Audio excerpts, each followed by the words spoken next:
Bonjour à tous, aujourd'hui je vais vous présenter dans cette vidéo une variante au jeu Shurikalk. Donc, Shurikalk, c'est le jeu que j'ai créé pour mes élèves de 5e pour aborder l'addition de deux nombres relatifs. Et bien avec le même jeu, il existe une variante pour aborder cette fois-ci la somme algébrique, c'est-à-dire la somme de plusieurs nombres relatifs à partir de 3, 4. Donc ici ça va plutôt être à 4 nombres relatifs.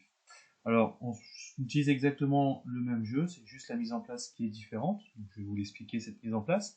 Donc, on peut jouer à partir de 2 joueurs. Moi, je l'ai testé à 3 et 4. Donc, d'abord, on va installer 5 ninjas bleus, donc de 1 jusqu'à 5, puis les 5 ninjas rouges au-dessus, dessous, peu importe, et également le ninja 0. Donc, on fait ça à un côté de table, donc il peut y avoir un joueur ou 2 joueurs. Et on fait la même chose de l'autre côté, 5 ninjas bleus, 5 ninjas rouges, le ninja 0.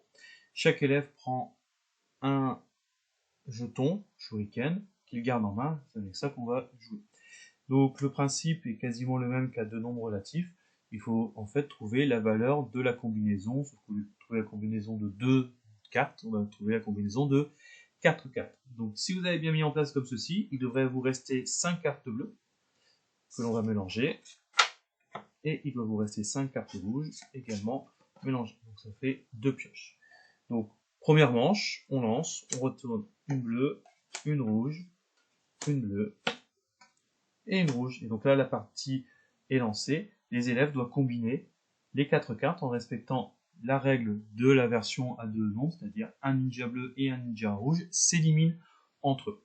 Donc là il cherche, hop, et dès qu'il y en a un qui a trouvé, il pose la réponse sur les cartes qu'il a face à lui. Donc ici, la réponse, ce serait 2 ninja rouges. Il récupère une carte ninja rouge, c'est son compte de points. Donc il a marqué 1 point. Comme on a pris un ninja rouge, on remet une carte ninja rouge, et on relance une seconde manche. Donc là, pareil, on les laisse chercher. Là, hop, le bleu, il trouve, c'est 3 ninja rouges. Donc voilà, il marque un point, il prend une carte ninja rouge. Et voilà, on enchaîne. Alors l'intérêt de ce petit jeu-là, c'est que les élèves retrouvent les astuces, les stratégies qui permettent d'aller le plus rapidement possible. Donc la première stratégie qu'ils font, c'est de faire des paquets de couleurs. C'est-à-dire ils vont combiner d'abord les deux ninjas bleus ensemble. Donc là, 3 et 2, ça fait 5 ninjas bleus. Ils vont combiner les ninjas rouges. Donc 5 et 2, ça fait 7. Et après, ils vont combiner du coup les 5 ninjas bleus et les 7 ninjas bleus pour trouver que la réponse est 2 ninjas rouges.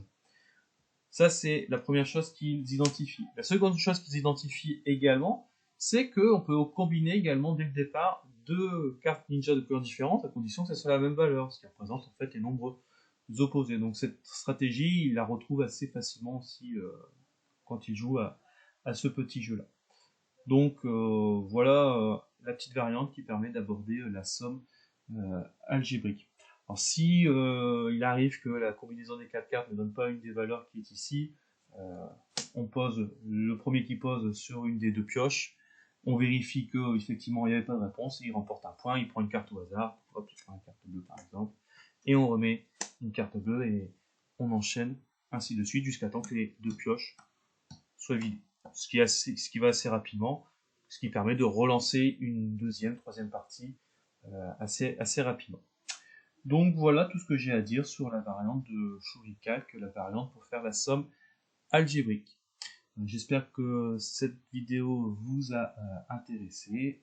Je vous remercie d'avoir regardé, à bientôt.